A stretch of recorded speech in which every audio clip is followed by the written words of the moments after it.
Wait, what about weird?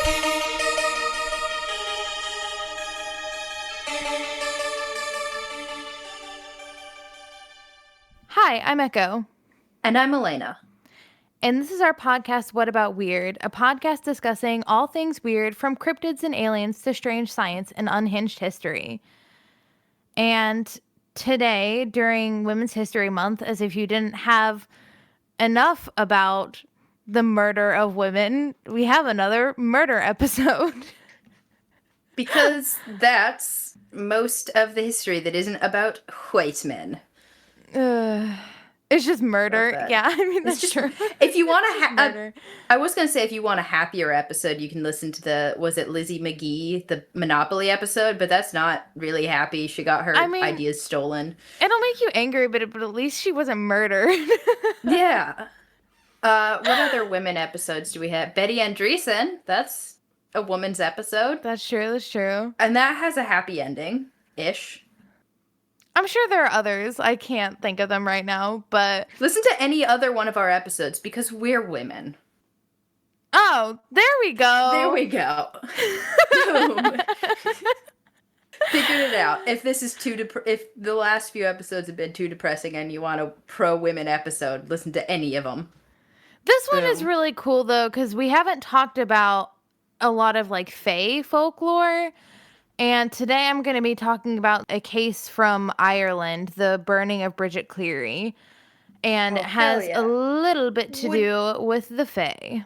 Would you? I know there was some discussion. It wasn't a whole thing about it, but with the Jeff the Talking Mongoose episode, there was some things of like maybe that was a puka. Like maybe Faye. Jeff was just Jeff, I think. Yeah. There was like a maybe it's this, but there wasn't like any sort of like actual discussion of like Yeah. the Fae, and especially not in like the context of Ireland for the most part. Yeah. Yeah. I know of this story. I haven't heard anything about it because I know you've well, I haven't heard anything about it recently because I know you've wanted to cover it. And I think the last thing I listened to about it was like about a little bit after we started the podcast, I think. And because I know you've been talking about doing this episode for a while, and I'm just like, I'm not going to hear anything about it. I don't want to spoil it, even though I've already spoiled it. But so I don't remember. It's going to be kind of a surprise. And I always love hearing stuff that I already know about that like you cover because I get to find out other stuff. And also I get to interact with you. I don't get to interact when I'm listening to other podcasts. Well, yeah, because I knew the Dyatlov Pass story, but when you did it, it was like way better, in my opinion. Yeah, and a lot of other podcasts that do it cover it more from the paranormal or the mystery aspect. And I was like, let's talk about forensics and Russians. It was really cool. That's one of my favorite episodes of ours. That one was so fun. Yeah, I covered that and I was like, everyone knows about this, but it was just so fun to dig into. When most people think of fairies, I feel like a lot of people think of like Tinkerbell type fairies, but that is not what the Fae of Fairies Ireland are like. The Fae are fucking terrifying to me. If you knew anything like about the lore and shit, I will leave milk and honey outside and you can stay over there and I will not give you my full name. Please and thank you. Goodbye. So, the Tuatha De Danann, which is usually translated to the folk of the goddess Danu, are basically a race in Irish mythology, and they have these supernatural abilities. Many of them are thought to represent some sort of deities in pre-Christian Gaelic Ireland, and they can be depicted as kings, queens, druids, warriors, healers, craftsmen. Basically, just they're depicted like humans. They have basically all the similar traits and trades as humans, but they're said to have supernatural powers. I was just listening to an episode today on leprechauns, and they were talking about how they're like basically like humans but small, and they're shoemakers and they have all these crazy magical abilities. And there's some theories that the name leprechaun came from like the name of some ancient Celtic deity that as they got less power, this deity physically shrunk. It was a interesting episode, but sorry, I that was right on my brain because you're like, they have jobs and they're little people and they're like deities, and I'm like, oh, ooh, ooh, ooh, ooh. Well, the Tuatha were basically the original inhabitants of Ireland, is how the mythology goes.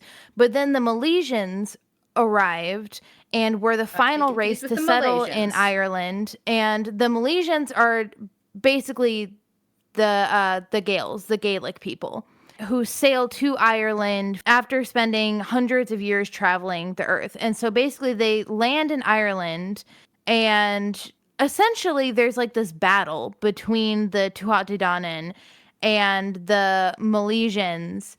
After this war, the Tuatha decide to like concede and dwell, instead of dwelling on the earthly plane, they decide to dwell in the other world, but they can still interact with humans in the human world. And how I understood it is essentially the Tuatha basically turn into the, I'm gonna pronounce this really wrong, but I want to say it's Esshi. And so the Esshi are basically, they are the descendants of the Tuatha that live in this other world, but can still interact with humans. Interesting. I've heard it pronounced the she, not the eshi, but that's just. I Yeah, also may not be picking up on the subtleties, and that was a British person, not an so Irish person. I think it is Um, pronounced she. I think it depends on like if you're using the one word pronunciation or the two words. and Because also some probably a of, regional thing. yeah, because in some I see it's pronounced, it's spelled Sidhe. And then in other sources, I see that it's spelled AES and then the SIDHE. So like Mm, one is a one word, which is just she, and then one is like a two word pronunciation. So okay, I don't gotcha. know which one It's is like particularly correct, because I saw like several sources that yeah, had we it's both. again, it's probably a regional thing and a time period thing, Yeah. but I know that I'm butchering this, and I'm probably butchering some of like the folklore behind it, but unfortunately that's not mainly what this episode is about. So this is literally just like the briefest the introduction to the basics. Fae of Ireland, Yeah. to just be like, hey, this is some of the information I found in case you're curious. Basically, today the Shi are known as the fairies. They call them little people or the wee folk. And Or in sometimes the fair most folk.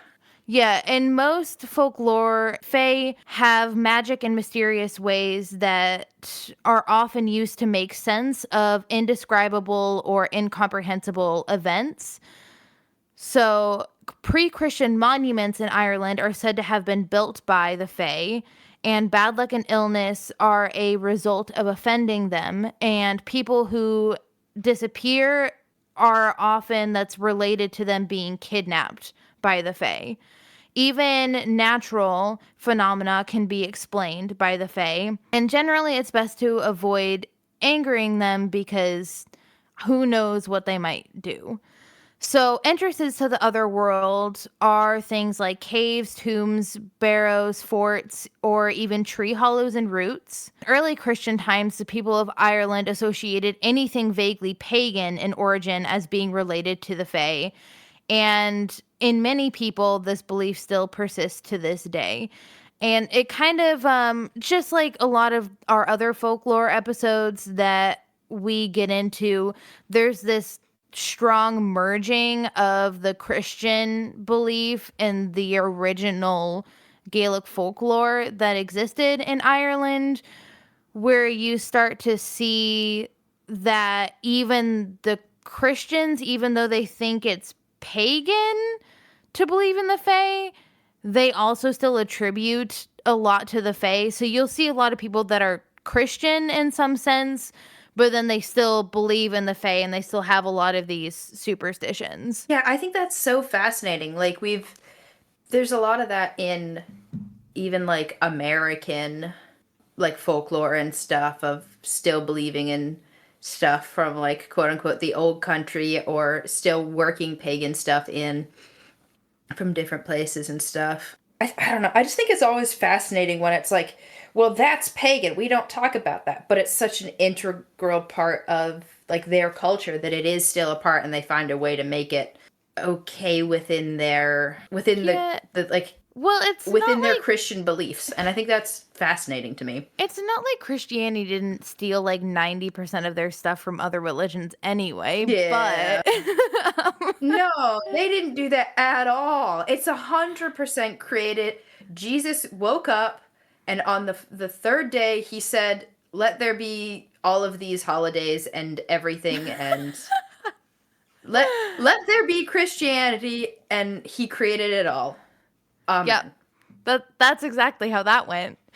I'm sorry to any of our Christian listeners, but Yes, we're not trying to be offensive, but legitimately, we're we're not trying to be um, offensive. I'm just trying to make jokes. now that I've absolutely butchered some Irish folklore, like if Is it anyone time to out butcher there more? knows about Irish folklore like more than I do and knows a little bit more about like the history behind it, like feel free to reach out and I don't know, correct anything that I got wrong. Again, like that I read an entire book for this, but it was about this case. I did very little actual research for like the tiny little folklore tidbit because again, that's not really what this episode is about. Yeah, leave us So, a comment on Spotify or YouTube or wherever you're reading this, or I don't know.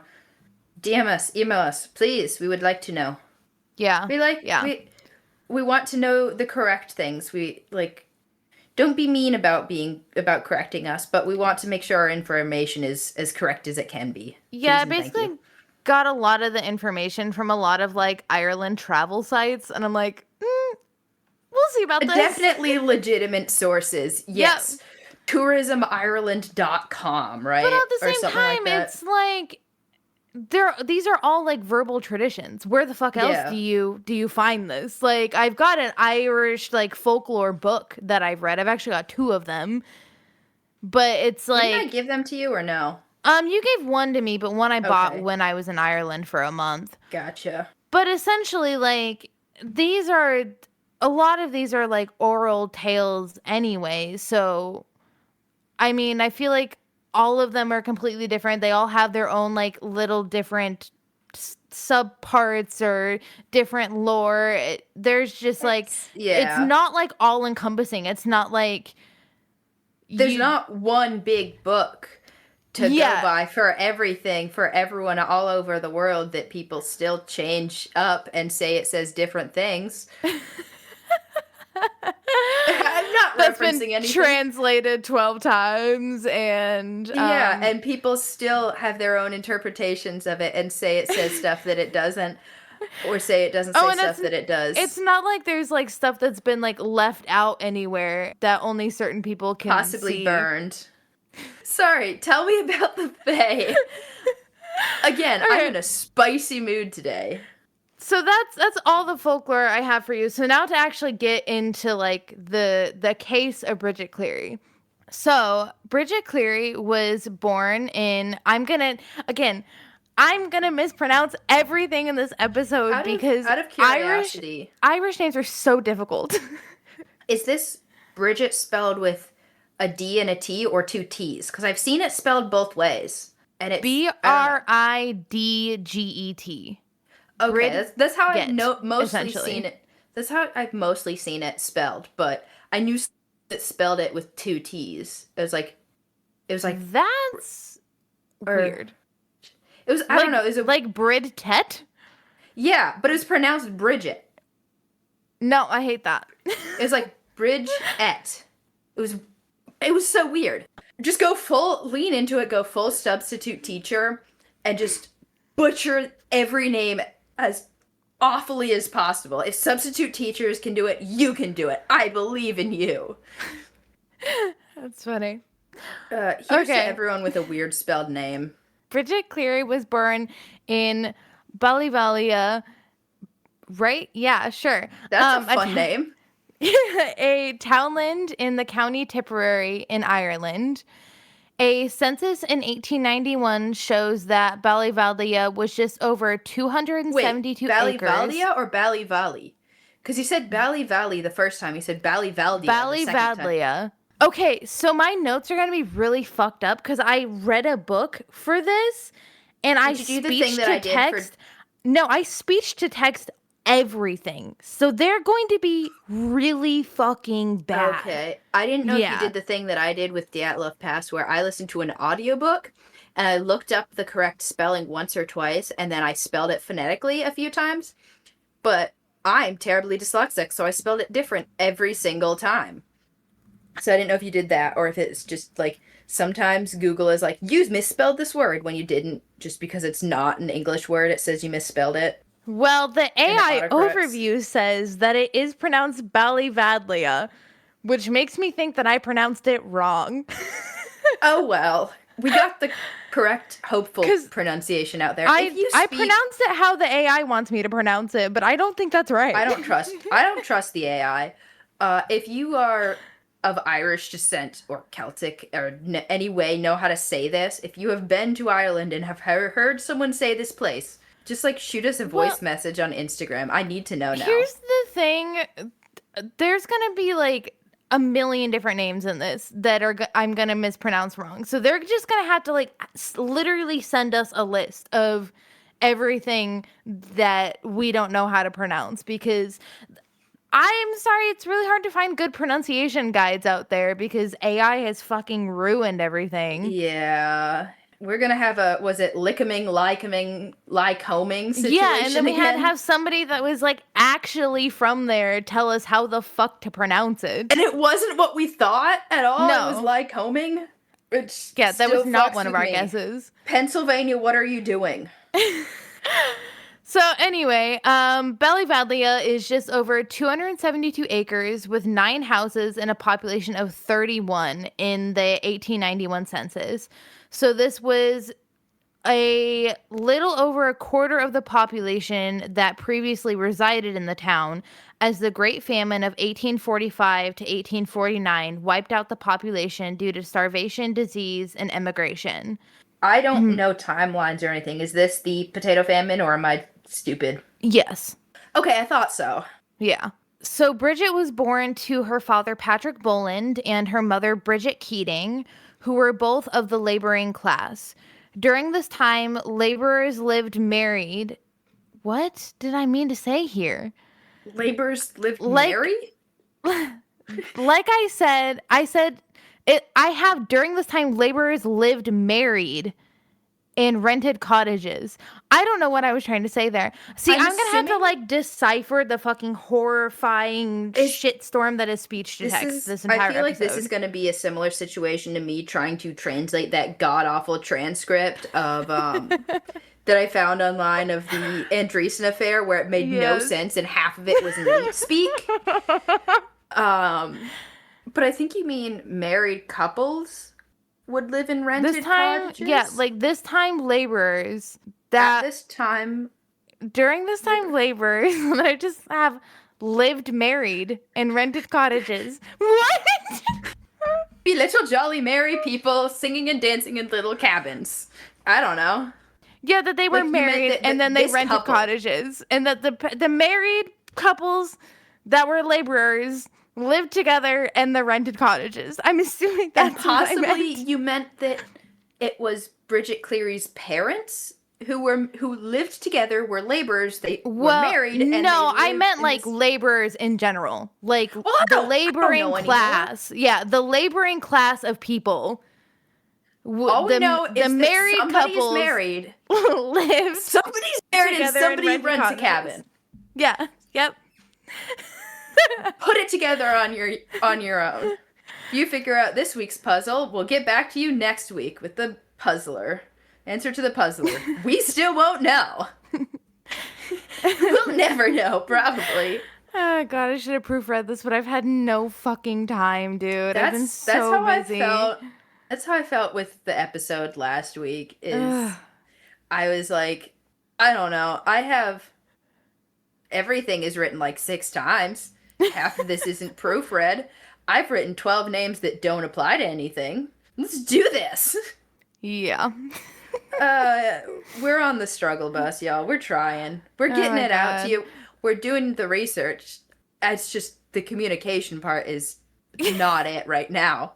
The research is there, the Oh my communication god. not so That's the much. problem is we do so much research, but Oh my god, conveying the yeah. information is so fucking It's so hard. difficult. We have so we do like a month of research for everything except like our weird talks and a couple times when we're strapped for time and we're like we're gonna do a whole episode in one day, research and edit or research and record and edit it. But yeah, it's we're good at research. It's the talking part we're not so good at. Okay. So the men were often employed to plow during harvest and also to maintain buildings and fences or tend to animals. Women often milked, turned butter by hand, tended to hens, made candles and clothing, and cooked food for both the humans and the animals, as well as they They did the made candles laundry and and other housework and cared for the children. they made candles and clothes for the animals. I bet they did. I would. No, I don't I think they did. have. I think they made candles and clothing out of the animals sometimes. Did you mean that they made? Did you mean they made No, food for the I humans and said made animals? candles. I know I said made candles and clothing and cooked food for both the humans and animals. There's just a So they're just comma like there that making. you can't hear verbally. That's what I'm assuming, but I like to picture somebody making a little hat for like a pig and cooking it like a baked potato, and it's eating it by candlelight. I'm gonna stick with this little mental image. It's very happy. So many of the laborers during this time did not live in great conditions, often without security of tenure, and they lived in tiny, unsanitary cabins that were severely inadequate to hold large families. So Bridget was known to be a very beautiful woman with brown hair, blue eyes, and a strong personality. Bridget's family had invested in her future by paying a tradeswoman to take her as an apprentice. As a young adult, Bridget Cleary, still then Bridget Boland, traveled to Clonmel, 11 miles away from her home, to learn her trade of sewing. Clonmel was a county town south of Tipperary with a population of 10,000.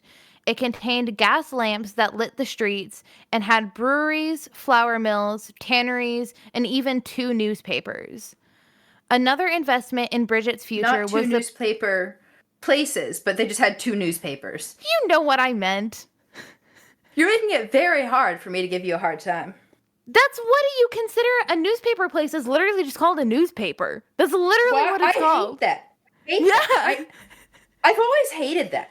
Why is the English language this way? Why isn't it like a newspaper like Like a print news. newsprint? Yeah. Why isn't it a That would make more newsprinter? sense. A newspaper, because a Uh, newspaper is also the thing that you read on a Sunday morning. It's not. the English language just doesn't make sense. We've been over this with mongoose and mongoose and Oh mongooses. my god. I'm still always going to say mongoose. I don't care that that's not It's correct. yeah, it's societally correct, literarily or whatever. Fuck words. It's not correct according to the English language. It's correct according to my heart. Exactly. So, another investment in Bridget's future was the possession of a sewing machine. Machines were usually bought on installment, but they were extremely expensive.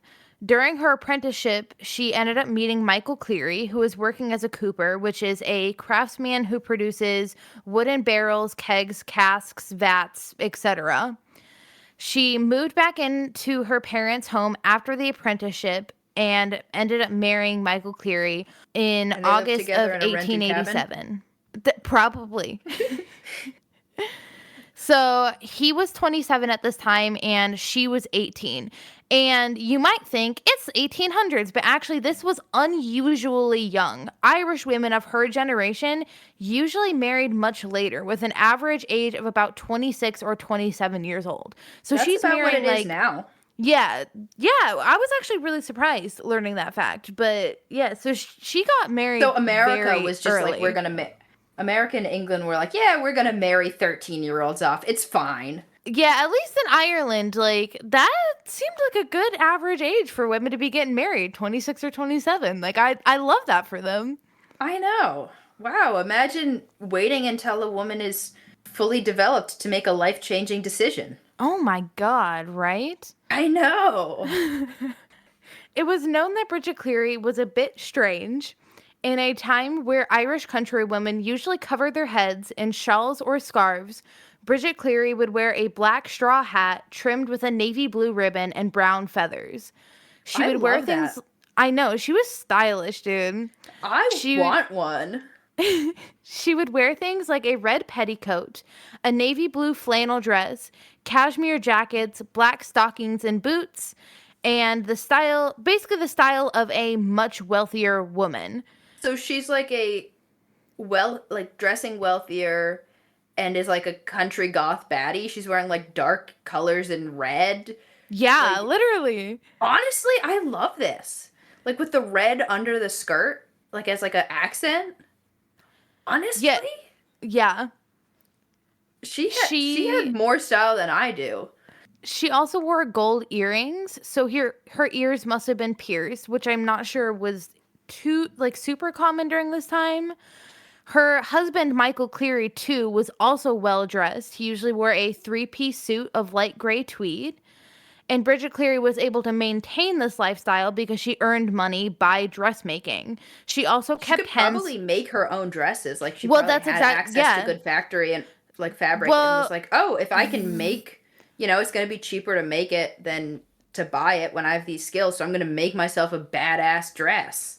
all of these clothes that I'm referencing that her and Michael wear, she makes because remember, like she did an apprenticeship to be basically become a master at sewing. Like she has mastered sewing. She's basically an expert clothing maker and her family bought her that like really expensive sewing machine. So like she is doing well right now. So she was able to maintain this lifestyle because she earned quite a bit of money through dressmaking. And she also kept hens, which were the source of the brown feathers in her hat, and she sold both eggs and fowl. And through keeping of poultry, a lot of women during this time were actually the significant source of family income in rural Ireland. At this time, women could make just as much money in one day by selling eggs as their husbands could earn in a week of laboring. Though we don't have specific records to say so, we know that many men likely felt inadequate during this time since their wives were technically the main breadwinners, and they even started to feel poorly about women keeping hens. There came to be a narrative that spun the tale poultry keeping, like talkativeness, was a sign that a woman was not under a man's control. Okay, so if the men keep his hens, is that then okay? No, because then they're weak and girly. So no one's chickens right out. Get rid of them all. Yeah. Kill them all right No now. one's allowed to Ugh, keep hens now. I Because it's like want a chickens now. womanly thing to do. But then, like, all the men started getting, like, really upset that it was making the women a lot more money than they were able to make at the time. Dude, I want chickens right now because of the extra income, because they keep down on bugs, even though they're tiny dinosaurs and they're Satan spawns. Also, we should we just bring back chickens as like a, fuck you to the patriarchy? Yeah, that and, like, growing your own food and stuff. I feel like it's good to maybe Yeah. start that stuff Imagine women nowadays. having skills. How dare How dare they? they earn money in general? How dare they?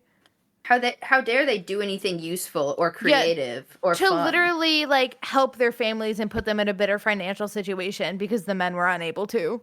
Like and it's not through the own fault of the men. Obviously the men should have been getting paid a fair wage for laboring. It sucks that they weren't, It's but almost you like also the can't system sucks. yeah, but you can't like blame the women for making more because they're selling eggs. It's Crazy. Yeah.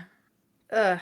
So, Bridget and her husband Michael were sharing a house with her father. They had no children and were both working and earning money. I'm They assuming your had mother been, had died at this point, since um, they were just living with the father. yeah, I believe so. Okay. They had been married for 7.5 years and were likely not childless by choice, though we're not 100% sure about that. But But their also, it's hard financial, to, even if they weren't childless by choice and they were trying, it's hard to have a child when you are lacking nutrition because you're in a severe well, famine. this was after the famine. Oh, okay. Yeah.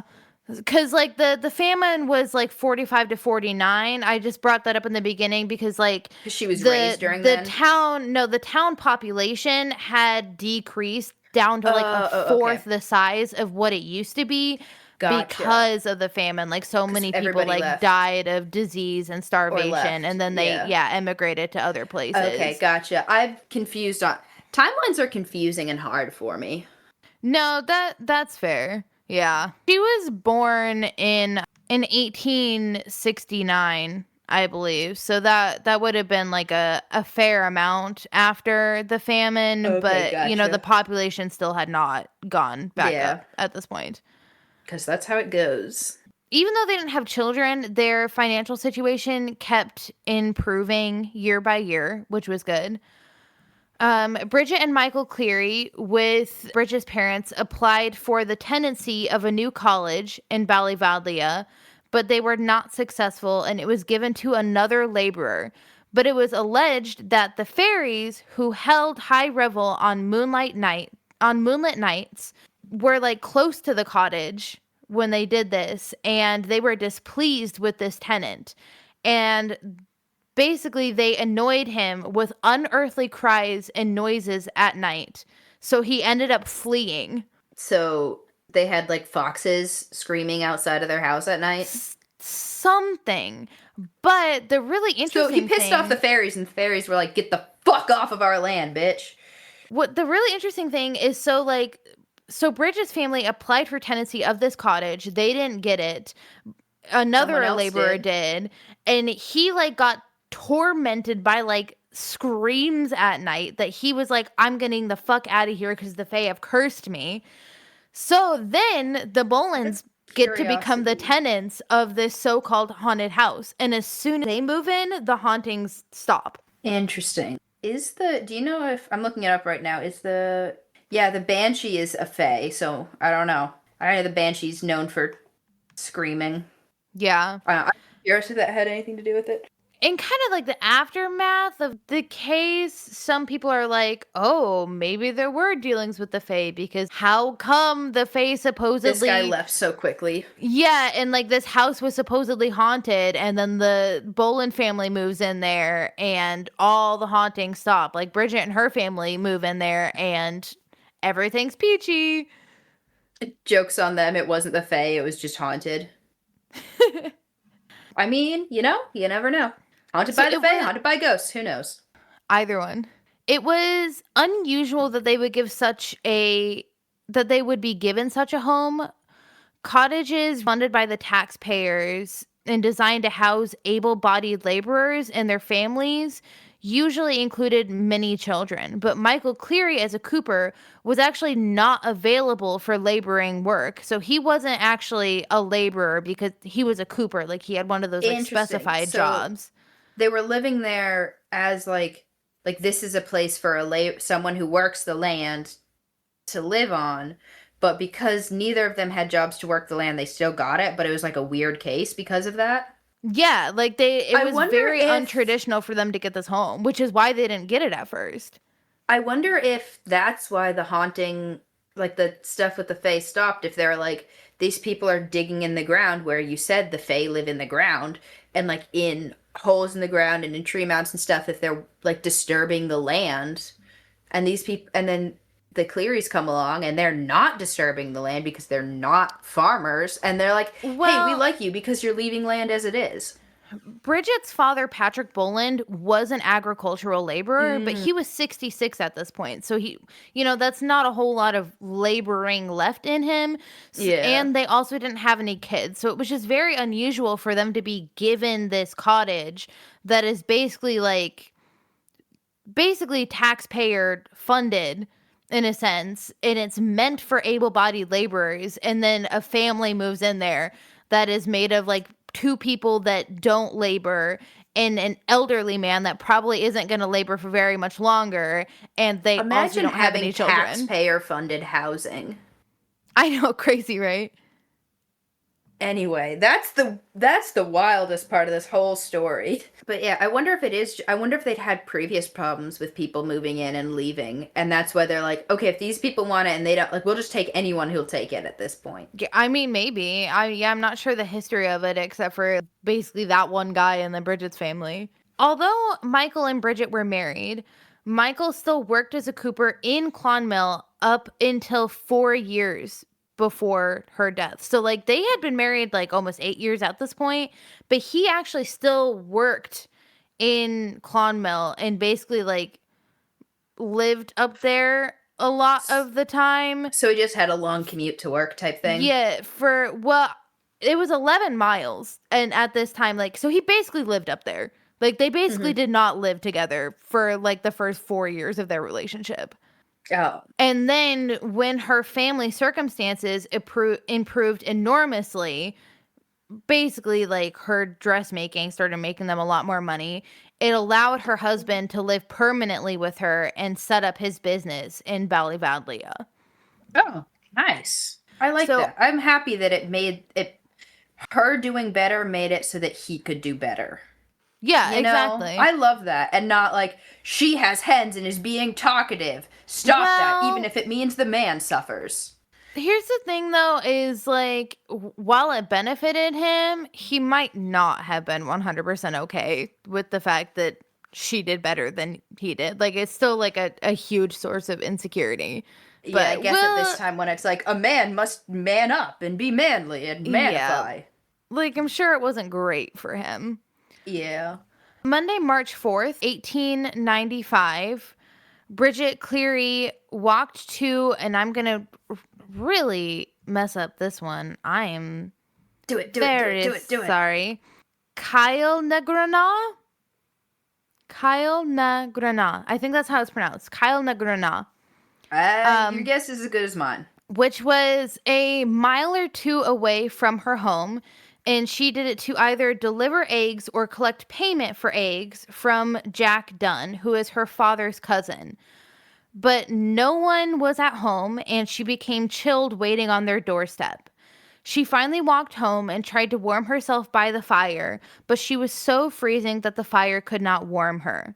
The next day, Bridget complained of a severe headache and was shivering so bad she was unable to leave her bed. This illness continued over the next week, keeping her in bed as the rain raged outside. Jack Dunn and his wife came to visit her, and Dunn, being heavily into superstition of fairies, is said to have instigated the torture of Bridget in the days that followed. According to the Cork Examiner, Jack Dunn, at age 55, is an old man who is fairy ridden. He is a storyteller of ancient Ireland, specializing in the oral history, and can tell ghost stories and fairy tales. He has learned incantations, charms, and spells, and has been chased up to his home by a man in black and a woman in white. After laying in bed for several days with what was likely pneumonia, Bridget Cleary did not look like her usual polished self. And Jack Dunn's eyesight being poor remarked, "That is not Bridgie Boland." Someone in their right mind may have thought he meant that she was simply not herself today, but instead his remark was taken in another manner, setting the superstitions of fairy involvement into motion. Jack Dunn Interesting. then made an even more insane remark, reported in the Daily Press. He said that the woman in bed was a fairy, that one of her legs was longer than the other. It was said that Okay, and humans. so is one of mine. Am I a Oh fairy? my god, and literally so was one of mine. Yeah, it's like it's a super common thing. Yeah. So it was said that humans who spend time away with the I fairies like how he's like, come my back. wife is sick. She's not acting like herself, probably because she's sick. Well, That's a this is fairy. And this is was one of Jack her. Dunn. This is Oh, Jack okay. Dunn, the fairy-ridden man who is her father's cousin, who is saying this Okay, stuff. gotcha. And so it's said that So he's like he's saying instigating that a lot of one leg is this. longer than the other leg, right? And did he know if one of her legs was longer than the other one before? Like, I'm assuming he wasn't like, I I don't know know if he he's Trinette. measured them or Like, not, but that's just reported. could have been He's the way he this is was just what he's laying reported to or have said. chilling. Or like, so this guy is just like, yep, she's sick. She came out to give us eggs. She wasn't. This man is just on something. He's very invested in the fairies. I Like this want to is the know. kind of man that thinks everything is the fairies. Like he's super superstitious. I want to know if he measured her legs before or not. Like if he Right? Cuz noticed how they do you were know she different wasn't legs. just like that? Yeah, because like I said, one of my like both of us have one leg longer than the other. A lot of people do because Yeah. it's crazy. Our bodies are asymmetrical. Yeah. And so at this time, the folklore behind it was that humans who spend time away with the fairies come back to their everyday lives and are marked with some sort of physical sign. And so he thought that that was possibly the physical sign. And it's also I like mean, pretty common fairy folklore that, you know, if you go to the fairy fort, you could be taken away by the fae, and then in your place will be place. a changeling. I will say, at least he's saying that the mark is that her legs are different and isn't like, I have to look under her shirt for a third nipple to see if, or like a mark on her breast to see if the, you know, like the witches and devil marks and stuff, because Yeah. it could have been worse, but still, my guy. I want to know if he measured everyone else's legs in town. Cuz if so, he probably would have discovered that there's a good chance that people genetically related to her also had different length legs. Or she didn't at all, and he's just being fucking weird. Like Yeah, he's and it just was just saying like shit the way because he she was thinks laying or because whatever. he's so incredibly superstitious and he thinks everything is related to the fae that he's looking for anything because he thinks she is a changeling. And so basically these thoughts of fairies were now planted in Michael Cleary's head. And he and Bridget's father were still determined to consult a university trained medical doctor, which is good. But you can That's see good. how it starts getting a little bit downhill as soon as Jack Dunn is like, she could be a fairy now. She could be a changeling. Well, I guess some people, once they have an idea in their head, there ain't no changing it. Yeah. So on Saturday, March 9th, Patrick Boland ended up walking 4 miles to Feathered, I didn't even which, realize that this was in March. This is like about when we're recording this. That's coincidental. oh, isn't that crazy? Yeah, Yeah, yeah. because that's It like, happens in the month of March. This was a great time to do this episode. yeah. I didn't even realize that Amazing. until I didn't even think about the, I was just like, yep, dates. Because 90% of the time I don't even pay attention to dates. And then Right. I heard March and I was like, wait, hang on. March 9th. That's soon. Patrick Boland ends up walking 4 miles to a neighboring town to ask a Dr. William Crean to visit his daughter. Under the Medical Charities Act of 1851, medical care was available to the destitute poor person. By the end of the 19th century, Ireland had one of the most widely public health services in Europe. And I want to say it's Dr. Crean. I hope I'm pronouncing his name right, but I'm just going to say Crean because I don't know how else to pronounce it. But The Dr. good Crean here. had been a medical officer for the Feather Dispensary District since 1885. Dispensary doctors were elected by the Poor Law Guardians. The So the Poor Law Guardians are I'm sorry, you're like, let's try and make this quick. And I'm like, they're tangent, tangent, tangent. they're Question. elected officials and they're essentially like there to administer like poor relief and manage workhouses Oh, within like the okay. poor law The people unions. who like deal with the pores, the filthy pores. I don't know why I made them French when they're Irish, but Yeah, I guess like almost like the same people who would be like handling like the welfare laws yeah. here. That okay. It's just I didn't know because like common law is a thing or like I don't know. So okay, So gotcha. yeah, and essentially, so the poor law is essentially like a system in English, Scottish, and Irish legislation that is designed to provide mandatory tax-funded relief for the poor, and it is administered at the parish level, basically aimed to um, manage poverty through like poor rates and workhouses and all that kind of Okay, stuff. Yeah, and so they have dispensaries, which are like little like where they get their medical weed? places. Yes. They're essentially like these medical places, and then each dispensary has like a dispensary doctor that is elected by the poor law guardians. Okay, gotcha. And the poor law Man, guardians why can't we have themselves, something like that? I All I'm learning is that 1800s Ireland had, in some ways, a better system than we have. yeah, what sucks though is like I mean, people were still really struggling at this point. So, Yeah, and also 90% of cures was like, give them opium. They got ghosts in their blood. yeah. But, So, the poor law guardians themselves were elected by local taxpayers and so were often political appointees. Dispensary doctors were obliged to attend any sick person in their district who could produce a dispensary ticket. Black for dispensary attendance and red for house calls. So, Patrick Boland at this time would have gone to one of the poor law guardians who lived locally and gathered a red ticket. Then going to the dispensary and presenting the ticket to Dr. Crean so that Bridget could be visited at home. Patrick okay, returned to his gotcha. home. Yeah, Patrick returned to his home and waited, but the doctor did not come. Sunday, the doctor didn't arrive either, and by Monday, about 2 in the afternoon, with no sign of the doctor, and with Bridget still ill, her husband, Michael Cleary, walks to Feathered, which is like, as you're He walks literally defeathered. yeah, the neighboring town. I've said the names at several points. Oh, That's the okay. name of the neighboring town. Okay. I heard something about feathers earlier, and I was confused. I heard the feather district or something like that.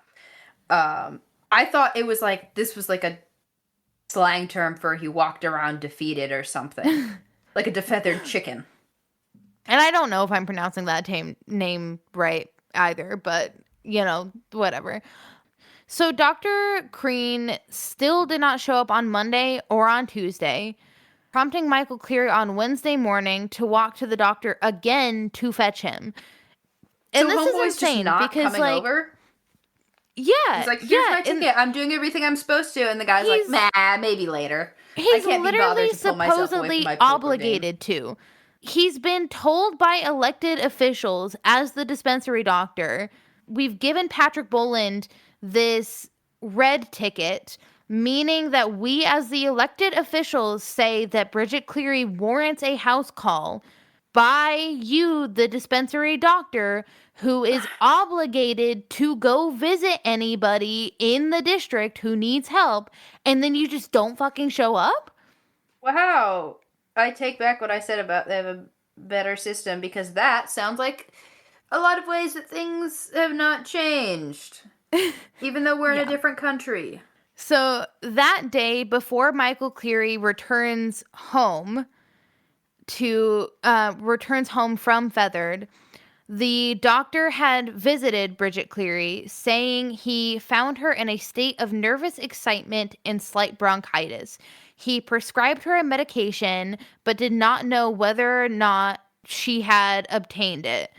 So basically, he prescribed her something, but we're not entirely sure if she had like ended up like taking the medication. Or if he ever, I'm assuming they would know if her husband picked it up or not, or somebody in the family picked it up. So I guess, yeah, as far as they wouldn't know if she took it. Yeah. It's just like, here, take this opium for your jitters. And also, like later on, Dr. Crean would go on to say She had been attending me for the last 8 or 9 years, and I always found her nervous and irritable sort of woman. So he's just a piece of shit. Yeah, maybe. Oh my god. Maybe he was just like, yeah, she's just a woman. She's got the whiny woman syndrome. I don't want to. She's just hysterical. Oh wow, not much has changed when it comes to dealing with women in the medical industry. Wow. Though it is unknown why Bridget Cleary had been attending him for so long, nearly a century later, many of the local people maintain that she could have been suffering from tuberculosis. But contemporary accounts generally insist that her health was very good, that she was doing very well physically, and the people never knew her to be of either delicate in body or mind. Post-mortem examination of Bridget simply found that her lungs were slightly congested. So you said they never had kids. I wonder if they wanted kids and she was going to him to be like, hey, help me with fertility treatment. Or if, like you said, she was always nervous and seemed agitated, if she had some sort of like anxiety disorder, because anxiety and get so bad that you're just like, I'm gonna throw up now. And she could have had something like that and been like, I'm sick, not understanding that it's anxiety or something, you Um, know? I think that the pregnancy Or one this is guy's more just a bitch. likely. Yeah, I think her going to the doctor for a while, like when I read it, maybe they weren't childless by choice. Maybe they were trying for a child. Like maybe she was going to him for fertility treatments. But I think for the most part, when people say that she was just like a nervous woman, I think because she was different, that was just a label put on her. Because like Hmm. she absolutely could have had anxiety, but whenever I hear cases like this, for the most part, I just want to be like, that's BS. Like, she was probably like a completely normal person. She was just a And lot men more just didn't want to deal with outspoken. woman.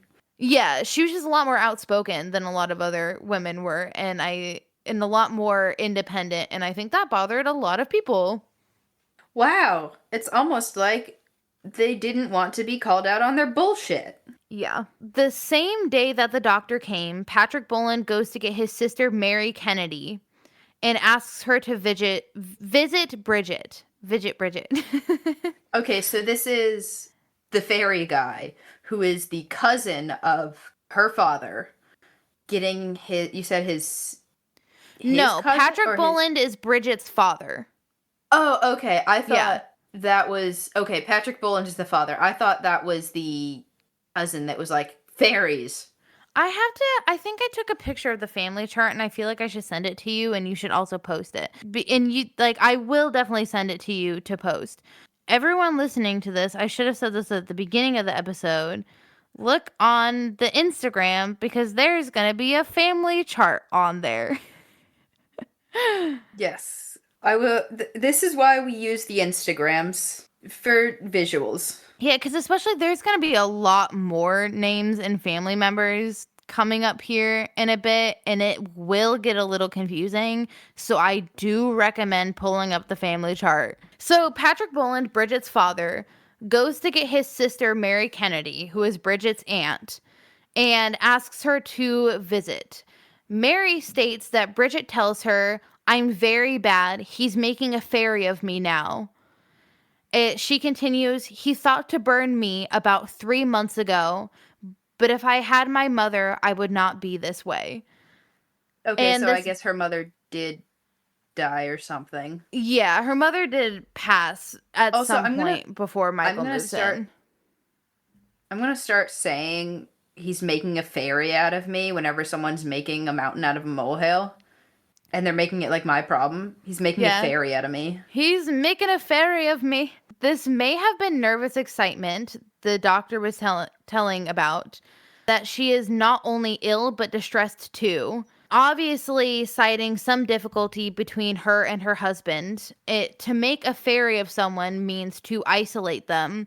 And Oh, the phrase he thought to burn me about 3 months ago tells us that this is not the first time Bridget Cleary has been targeted by her husband in this way. okay, so maybe he was like, I want to keep basically living somewhere else instead of with you. And then when she was like, now you have no excuse to be somewhere else, he was like, you know? Yeah.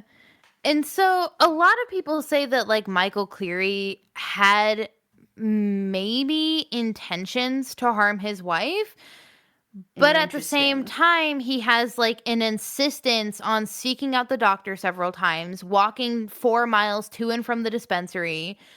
And there's also like he's very passionate in the tone of his petitions more than 10 years after the events of this case occur, that Yeah, because that suggests that does seem, the truth might not be so clear cut. yeah, that does seem like a lot of effort to go to like cover your bases. Because like now he could just like drive over there, drive back, whatever. But like walking or like taking a horse 11 miles, and holding the story the whole time, like, I don't know. And he is at a lot of points clearly concerned about her health.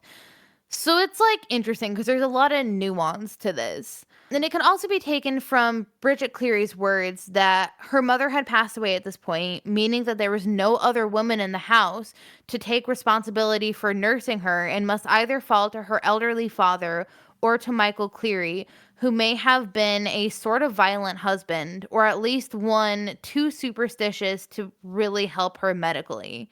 So Mary Kennedy simply tells Bridget not to mind her husband, and then Michael Cleary, returning from Feathered that day after 11 hours of being gone because it's taken him so fucking long to get there, he brings home the doctor's medication that the doctor has prescribed, some wine, and some herbs from a woman in Feathered. And the herbs most likely came from like a woman who is a fairy doctor. So it kind of shows that, yeah, he got the medicine from the doctor, but he also kind of believes in for the fairy stuff that Jack Dunn put in his I head, mean, and so he's getting a remedy for that too. also, I I'm not sure what medication it was or what herbs or anything, but some herbs can mess with medications, and some medications and alcohol don't mix well or will contradict or whatever. And like some herbs will straight up just counteract medications or change how they react to you. So if she's taking both, that could either make things worse or counteract the effects of one, you know? Yeah. So that's something to take into consideration. And so this is where I'm about halfway through, so I'm going to stop here for part 1. And of course, this has gone on way fucking longer than I thought it Sorry. would. I think it's a mix of we've had a lot of like banter back and forth. I always feel like I can get episodes done faster than I actually can. Yeah. I have 12 pages of notes. I should have Oh my expected it goodness. to be a little bit longer. So, yeah, that is where we will stop for now, and then the I guess the next week for the listeners in 5 minutes for Elena, you will learn Yay. what then happens to Bridget Cleary. Do you want to do our She lived outro? happily ever after. Yes. Thank you for listening. If you liked it, please rate the podcast and share it with the weird people in your life. Follow us on Instagram at whataboutweird.pod, where we often share pictures related to the episodes. We are also on Blue Sky as What About Weird Pod.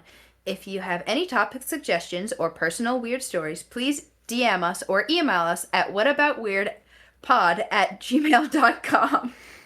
I did it. And always Yeah. remember, To ask about the weird. bye for Bye for now. now.